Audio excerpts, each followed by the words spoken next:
ఏంటి లగేజ్ అని ఆలోచిస్తున్నారా? అవునండి, మీరు గెస్ చేసింది కరెక్టే. ఈ హెక్టిక్ లైఫ్ నుంచి తప్పించుకోవడానికి మేము ఒక చిన్న ట్రిప్ ప్లాన్ చేసాము.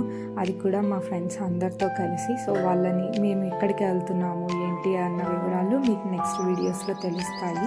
మేము ఎంత తప్పించుకోవాలనుకుంటున్నా ఆ వర్క్ మాత్రం మమ్మల్ని వదలట్లేదు. సో ఇంకా తప్పదు కాబట్టి చేస్తూ అలానే స్టార్ట్ అయిపోయాము. సో ఈ మధ్యలో ఈ బ్యూటిఫుల్ వ్యూ నాకు కనిపించింది. సో నేను క్యాప్చర్ చేశాను, మీరు కూడా ఎంజాయ్ చేస్తారు అనేసి.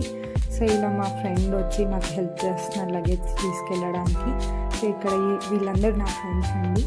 సో ఇక్కడ వీళ్ళందరితో మాట్లాడుకుంటూ ఇంకా ట్రావెలర్స్ బస్ రాగానే అక్కడ మా లగేజ్ అంతా అరవింద్ హెల్ప్ చేస్తూ ఉన్నాడు అక్కడ మొత్తం ఎక్కించడానికి. సో అలా పెట్టేసి ఇంకా మేము ముచ్చట్లు చెప్పుకుంటూ ఆ బస్సులోనే మేము రీచ్ అవ్వాల్సిన డెస్టినేషన్కి ట్రావెల్ చేసాం. నెక్స్ట్ వివరాలు నెక్స్ట్ వీడియోస్లో.